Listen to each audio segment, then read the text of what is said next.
പ്രിയ പ്രേക്ഷകർക്ക് ഇൻഫിനിറ്റി സ്റ്റോറീസിൻ്റെ പുതിയൊരു വീഡിയോയിലേക്ക് സ്വാഗതം. 2024 ജീവിതത്തിൽ ഏറ്റവും നല്ലൊരു വർഷമാണ് കുറച്ച് നക്ഷത്ര ജാതകർക്ക്. ഇവരുടെ ജീവിതത്തിൽ രാജയോഗം കൊണ്ട് ഒരുപാട് നല്ല നല്ല കാര്യങ്ങൾ ഇവർക്ക് ലഭിക്കുകയും ആഗ്രഹിച്ച രീതിയിലേക്ക് ജീവിതം പോകുന്ന ഒരു സാഹചര്യം കൂടിയാണ് വരുന്നത്. ഈ നല്ല സമയത്തെക്കുറിച്ച് ഒരുപാട് കാര്യങ്ങൾ ഇൻഫിനിറ്റി സ്റ്റോറീസിൻ്റെ ഈ വീഡിയോയിലൂടെ നിങ്ങൾക്കായിട്ടൊന്ന് പങ്കുവെക്കുകയാണ്. വീഡിയോയിലേക്ക് കടക്കും മുമ്പ് എൻ്റെ പ്രിയ പ്രേക്ഷകരെ, നിങ്ങൾ ഇതുവരെ എൻ്റെ ചാനൽ സബ്സ്ക്രൈബ് ചെയ്തിട്ടില്ലെങ്കിൽ എൻ്റെ ചാനൽ ഒന്ന് സബ്സ്ക്രൈബ് ചെയ്യുക. അതോടൊപ്പം തന്നെ എൻ്റെ പുതിയ പുതിയ വീഡിയോകൾ നിങ്ങൾക്ക് നോട്ടിഫിക്കേഷനായിട്ട് ലഭിക്കാൻ വേണ്ടിയിട്ട് ബെൽ ഐക്കൺ കൂടി ഒന്ന് പ്രസ് ചെയ്യുക. വീഡിയോ കണ്ടതിന് ശേഷം നിങ്ങളുടെ വിലയേറിയ അഭിപ്രായങ്ങൾ കമൻറ്റ് ബോക്സിൽ രേഖപ്പെടുത്താനും വീഡിയോ ലൈക്ക് ചെയ്യാനും മറക്കാതെ ഇരിക്കുക. എൻ്റെ എല്ലാ പ്രേക്ഷകർക്കും ഇൻഫിനിറ്റി സ്റ്റോറീസിൻ്റെ ഈ വീഡിയോയിലേക്ക് സ്വാഗതം.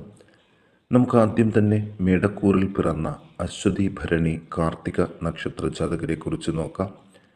ഈശ്വരാധീനം, ഇഷ്ടസിദ്ധി, കാര്യലാഭം, സമ്പത്ത്, സൗഭാഗ്യം എന്നിവ ആർജിക്കുന്നതിനുള്ള സമയമാണ് വരുന്നത്. വ്യാഴം അനുകൂല സ്ഥിതിയിലേക്ക് വരുന്നതിനാൽ ആത്മീയ താൽപ്പര്യം വർദ്ധിച്ചു വരും. ഭൂമിയിൽ നിന്നും വാഹനങ്ങളിൽ നിന്നും ധനലാഭവും ഉണ്ടാകാൻ സാധ്യതയുണ്ട്. കപടജനങ്ങളുടെ ശല്യങ്ങൾ ഉണ്ടാകുന്നത് കൊണ്ട് ആൾക്കാരെ തിരിച്ചറിഞ്ഞ് വേണം പ്രവർത്തിക്കാനായിട്ട്. അതുപോലെ സന്താനങ്ങൾക്ക് ഏറ്റവും കൂടുതൽ നല്ല സമയമാണ് വരുന്നത്. ഖണ്ഡരോഗം, ദന്തരോഗം എന്നിവയിൽ നിന്നും മുക്തി നേടും. പുണ്യക്ഷേത്ര ദർശനം, ഉല്ലാസയാത്രകൾ എന്നിവ ഉണ്ടാകും. ദാമ്പത്യ ജീവിതത്തിലും ഗൃഹജീവിതത്തിലും ശാന്തിയും സമാധാനവും ലഭിക്കുന്ന ഒരു വർഷമാണ് ഇവർക്ക് മുന്നിൽ. 30 വയസ്സ് മുതൽ 70 വയസ്സുള്ള വ്യക്തികൾക്ക് സമയം ശുഭകരമാണ്. നിശ്ചയിച്ച വിവാഹം തടസ്സങ്ങൾ കൂടാതെ നടക്കും. സ്ഥാനപ്രാപ്തി, ആത്മധൈര്യം, ശുഭാപ്തി വിശ്വാസം എന്നിവ പ്രതീക്ഷിക്കാം. സർക്കാരിൽ നിന്നും ചില സാമ്പത്തിക നേട്ടങ്ങൾ ലഭിക്കുന്നതിനുള്ള സാധ്യതകൾ കാണുന്നു. ആഭരണാദി സമ്പത്ത് ലാഭം ഇവ അനുഭവിക്കാൻ യോഗമുണ്ട്. കഠിനാധ്വാനങ്ങളിൽ നിന്നുള്ള നേട്ടങ്ങൾ അനുഭവിക്കാൻ യോഗമുണ്ടാകും. മേടക്കൂറിലെ അശ്വതി ഭരണി കാർത്തിക നക്ഷത്ര ജാതകർ ദോഷപരിഹാരങ്ങൾക്ക് ഗണപതിക്ക് നാളികേരം ഉടയ്ക്കൽ, കുടുംബദേവതാ പ്രീതി, വിഷ്ണുപ്രീതി എന്നിവയും ശിവന് ജലധാര, മാടൻ തമ്പുരാന് അർച്ചന എന്നിവയും നടത്തി പ്രാർത്ഥിക്കുക. ഇനി ഇടവക്കൂറിലെ കാർത്തിക, രോഹിണി, മകയിരം നക്ഷത്ര ജാതകരെ കുറിച്ച് നോക്കാം.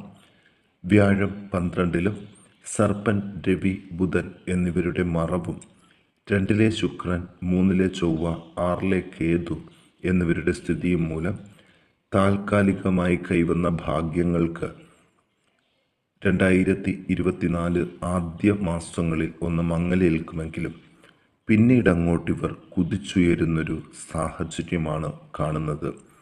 സഹോദരങ്ങളുമായിട്ട് പങ്കുചേർന്ന് ബിസിനസ് ചെയ്യാനും സാമ്പത്തികമായിട്ട് നല്ല പുരോഗതി കൈവരിക്കാനും അതോടൊപ്പം തന്നെ വിദേശത്ത് പോകാനും എല്ലാം യോഗം കാണുന്നുണ്ട്. സർക്കാർ ആനുകൂല്യങ്ങൾക്കുള്ള തടസ്സങ്ങൾ മാറിക്കിട്ടും. ഇടവിട്ട് ശാരീരിക മാനസിക പീഡകൾ, ഉദ്യോഗസംബന്ധമായ സ്ഥാനക്കയറ്റങ്ങൾ, ഒന്നിൽ കൂടുതൽ തൊഴിൽ ചെയ്യേണ്ടി വരുന്ന അവസ്ഥ എന്നിവയുണ്ടാകും. വിദ്യാർത്ഥികൾക്ക് പഠനത്തിന് നല്ല സമയമാണ്. മുടങ്ങിക്കിടന്ന പല കാര്യങ്ങളും പുനരാരംഭിക്കാനും നല്ല സമയമാണ്. വിദേശത്ത് താമസിക്കുന്നവർക്ക് കാലം അനുകൂലമാകും. കലയിലും കവിതയിലും താൽപ്പര്യം വർദ്ധിക്കും. കാർഷിക മേഖലയിൽ പ്രവർത്തിക്കുന്നവർക്കും കാലി വളർത്തൽ, ഫാമുകൾ നടത്തുന്നവർക്കും നല്ല സാഹചര്യങ്ങൾ ഉണ്ടാകും. വാർദ്ധക്യ ജീവിതം നയിക്കുന്നവർക്ക് നല്ല സമയമാണ്. സന്തോഷത്തോടും സമാധാനത്തോടും കൂടി സന്താനങ്ങളോടൊപ്പം ജീവിതം പങ്കിടാനായിട്ട് ഒരുപാട് അവസരങ്ങൾ ഇവർക്ക് ലഭിക്കും. ഇടവക്കൂറുകാർ ദോഷപരിഹാരങ്ങൾക്ക് മണ്ണാറശാല ദർശനം, കുടുംബദേവതാ ധ്യാനം, ഹനുമാൻ പ്രീതി എന്നിവ നടത്തി പ്രാർത്ഥിക്കുക. ഇനി മിഥുനക്കൂറിൽ മകയിരം, തിരുവാതിര, പുണർദം നക്ഷത്ര ജാതകരെ കുറിച്ച് നോക്കാം. കമ്പ്യൂട്ടർ മേഖലയിൽ പ്രവർത്തിക്കുന്നവർക്ക് അനുകൂല സമയം. മത്സര പരീക്ഷകളിൽ പ്രതീക്ഷിക്കുന്നൊരു വിജയം ഉദ്യോഗാർത്ഥികൾക്കും വിദ്യാർത്ഥികൾക്കും ലഭിക്കും. ഉദ്യോഗം, ബന്ധുബലം, പിതൃമാതൃ സൗഭാഗ്യം, മുതിർന്നവർക്ക് സ്ഥാനപ്രാപ്തി, ഭൂമിയോഗം, പുതിയ പ്രണയബന്ധ സാധ്യത എന്നിവയും കാണുന്നുണ്ട്. ഗുരുസ്ഥാനം വഹിക്കുന്നതിനും മറ്റുള്ളവരുടെ ആദരങ്ങൾ നേടുന്നതിനും അവസരങ്ങൾ ലഭിക്കും. റിയൽ എസ്റ്റേറ്റ്, കയർ മേഖല എന്നിവയിൽ പ്രവർത്തിക്കുന്നവർക്ക് അനുകൂല അവസ്ഥ കൈവരും. പുതിയ അംഗങ്ങൾ കുടുംബത്തിൽ വന്നു ചേരുന്നതോടെ സന്തോഷത്തിൻ്റെ ഒരു സാഹചര്യം ഉണ്ടാകും. ചെറിയ കാര്യങ്ങൾ പോലും മൂലം മാനസിക പീഡ അനുഭവിച്ചിരുന്നവർക്ക് അതിൽ നിന്നൊരു മാറ്റം ഉണ്ടാകും. ഊഹക്കച്ചവടം, നാൽക്കാലി എന്നീ വിഷയങ്ങളിൽ ഏർപ്പെടുന്നവർക്ക് വിജയസാധ്യതകളുണ്ട്. ചില തെറ്റിദ്ധാരണകളിൽ നിന്നും മുക്തി ഉണ്ടാകും. ബന്ധുക്കളിൽ നിന്നും നേട്ടങ്ങൾ, ഗുരുക്കന്മാരിൽ നിന്നും അനുഗ്രഹം, വിദ്യാർത്ഥികൾക്ക് സ്ഥാനം വിട്ട് പഠനത്തിനുള്ള അവസരം. അതുപോലെ ചൊവ്വ നീചസ്ഥിതി ആയതിനാൽ ഉന്നതരായ ജനങ്ങളിൽ നിന്നും അനുകൂല നേട്ടങ്ങൾ ഉടൻ പ്രതീക്ഷിക്കേണ്ടതില്ല. ദാമ്പത്യ ജീവിത പുഷ്ടി അനുഭവപ്പെടും. വ്യാഴം അനുകൂല ഭാവത്തിൽ വന്നിരിക്കുന്നതിനാൽ ആഗ്രഹിച്ചിരിക്കുന്ന പല കാര്യങ്ങൾക്കും ഫലപ്രാപ്തി ഉണ്ടാകും. പൊതുവെ ഐശ്വര്യപ്രദമായ ഒരു കാലഘട്ടമാണ് ഇവരെ കാത്തിരിക്കുന്നത്. ഇവർ ദോഷപരിഹാരങ്ങൾക്ക് ശാസ്താപ്രീതി, ഹനുമാൻ പ്രീതി, ഗണപതി പ്രീതി എന്നിവ വരുത്തി പ്രാർത്ഥിക്കാൻ ഒന്ന് ശ്രദ്ധിക്കണം. ഇനി നമുക്ക് കർക്കിടകക്കൂറിൽ പിറന്ന പുണർതം, പൂയം, ആയില്യം നക്ഷത്ര ജാതകരെ കുറിച്ച് നോക്കാം. കർമ്മസ്ഥാനം ബലവത്തായിട്ടുള്ളതിനാൽ തൊഴിൽ മേഖല ഏറെ വിജയിക്കുന്ന സമയമാണ്. ഔദ്യോഗിക കാര്യങ്ങളിൽ സർവ ഐശ്വര്യത്തോടെ മുന്നോട്ടു പോകാൻ സാധിക്കും. ഭൂമി വാങ്ങുന്നതിനും ഗൃഹം നിർമ്മിക്കുന്നതിനും ഉള്ള അവസരങ്ങൾക്ക് വഴി തുറക്കും. സ്ത്രീകൾ വഴി ധനാഗമനം കാണുന്നുണ്ട്. നിയമകാര്യങ്ങൾ ബുദ്ധിപൂർവം കൈകാര്യം ചെയ്യണം. അധ്യാപകർ, നിയമജ്ഞർ, വക്കീലന്മാർ, ലാബ് ടെക്നീഷ്യന്മാർ എന്നിവർക്ക് അനുകൂല സമയമാണ്.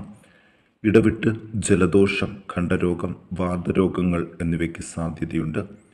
സഹോദരഭാവത്തിൽ നിന്നും അസുഖകരമായ അവസ്ഥ ഉണ്ടാകുന്നതിനാൽ ചില സങ്കടങ്ങൾ ഇവർക്ക് നേരിട്ട് അനുഭവിക്കേണ്ടതായിട്ട് വരും.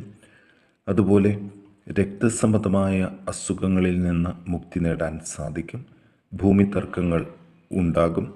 പുതിയ ഗൃഹനിർമ്മാണത്തിനും ഭൂമി വാങ്ങുന്നതിനും പൂർവിക സ്വത്തുക്കൾ കൈവരുന്നതിനും യോഗം ഉണ്ട്. വിദേശത്ത് പോകുന്നവർ ധനം ചിലവഴിച്ച് യാത്ര തരപ്പെടുത്തുന്നത് നഷ്ടം വരും. പൊതുവെ ഈ കൂറുകാർക്ക് കാലം അനുകൂലം തന്നെ എന്ന് വേണം പറയാൻ. കർക്കിടക കൂറുകാർ ദോഷപരിഹാരാർത്ഥം സർപ്പദേവതകൾക്ക് നൂറും പാലും, അതുപോലെ പാലഭിഷേകം, വിഷ്ണു ക്ഷേത്ര ദർശനം, വഴിപാട് സമർപ്പണം എന്നിവ നടത്തുന്നത് ഉത്തമമാണ്. ഇനി ചിങ്ങക്കൂറിൽ പിറന്ന മകം, പൂരം, ഉത്രം നക്ഷത്ര ജാതകരെ കുറിച്ച് നോക്കാം. വ്യാഴൻ്റെ ഭാഗ്യസ്ഥിതി, സൂര്യൻ്റെ ലാഭസ്ഥിതി, ബുധൻ്റെ ഇഷ്ടസ്ഥിതി, ശനിയുടെ സ്വക്ഷേത്ര കേന്ദ്രസ്ഥിതി എന്നിവ പൊതുവെ അനുകൂല അവസ്ഥയെ സൂചിപ്പിക്കും. പിതൃമാതൃ സൗഭാഗ്യം, സന്താന സൗഖ്യം, വിദേശ സ്വദേശവാസയോഗം, സർക്കാരിൽ നിന്നുള്ള ആനുകൂല്യങ്ങൾ ലഭിക്കാൻ അവസ്ഥ എന്നിവ കാണുന്നു. കലാകായിക രംഗത്തുള്ളവർക്കും രാഷ്ട്രീയ നേതൃത്വത്തിൽ ഉള്ളവർക്കും അംഗീകാരങ്ങൾ, സമ്മാനങ്ങൾ, വിജയങ്ങൾ എന്നിവ ഉണ്ടാകും. വിദ്യാർത്ഥികൾക്ക് പരീക്ഷാ വിജയം അനുഭവയോഗമാകും. ധനം, ധാന്യം, സൽകീർത്തി എന്നിവ ലഭിക്കും. അധികാരസ്ഥാനത്തുള്ളവർക്ക് കൂടുതൽ അധികാരം കിട്ടും.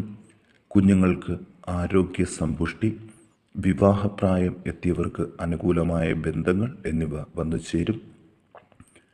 മീനക്കൂറിൽ ഉത്രട്ടാതി നക്ഷത്രത്തിലെ സംഗമം അതിൻ്റെ 6ാം രാശിയിൽ വരുന്ന സമയത്ത് എല്ലാ പ്രശ്നങ്ങളും ഇവർക്ക് പരിഹാരം ലഭിക്കും. എല്ലാ ദോഷങ്ങളും മാറി ജീവിതത്തിൻ്റെ വിജയത്തിൽ എത്തുന്ന ദിവസമാണ് ഈ ദിവസം. ഇതിനായിട്ട് കാത്തിരിക്കുക. ഈ സമയത്ത് കുടുംബജീവിത നേട്ടം, സൽകീർത്തി എന്നിവയെല്ലാം അനുഭവയോഗമാകും. ദോഷപരിഹാരമായിട്ട് ചിങ്ങക്കൂറുകാർ ചെയ്യേണ്ട ഒരു കാര്യമുണ്ട്. ശിവന് ജലധാര, പൗർണമി പൂജ, ഗണപതി പൂജ എന്നിവ നടത്തി പ്രാർത്ഥിക്കാൻ ചിങ്ങക്കൂറുകാർ ശ്രദ്ധിക്കുക. ഇനി കന്നിക്കൂറിൽ ഉത്രം, അത്തം, ചിത്തിര നക്ഷത്രക്കാരെക്കുറിച്ച് നോക്കാം. പൊതുവെ എല്ലാ മേഖലകളും ഈശ്വരാനുഗ്രഹം കൊണ്ട് നേട്ടങ്ങളുടെ ഒരു പുരോഗതിയിലേക്ക് പോകുന്ന സമയമാണ്. ധനപരമായിട്ട് പല രീതിയിലും പുരോഗതി കൈവരിക്കാൻ സാധിക്കും. ഭൂമി ഇടപാടുകളിൽ നിന്നും ബാങ്ക് ഇടപാടുകളിൽ നിന്നും പ്രതീക്ഷിക്കുന്ന ധനാഗമം ഉണ്ടാകും. പിതാവിൽ നിന്നുള്ള ആനുകൂല്യം വർദ്ധിക്കും. വിദേശത്തു നിന്നുള്ളവർക്ക് തൊഴിൽ മാറ്റം ഉണ്ടാകും. കർമ്മമേഖലയിൽ അഭിപ്രായ ഭിന്നതയ്ക്ക് സാധ്യതയുണ്ട്. വാഹനം വാങ്ങാൻ ആഗ്രഹിക്കുന്നവരുടെ ആഗ്രഹം സഫലമാകുകയും ചെയ്യും. ഇവർ ദോഷപരിഹാരമായിട്ട് ശിവക്ഷേത്ര ദർശനം, ദേവിക്ക് കുങ്കുമാർച്ചന, സർപ്പപ്രീതി എന്നിവ നടത്തി പ്രാർത്ഥിക്കാൻ പ്രത്യേകം ശ്രദ്ധിക്കുക.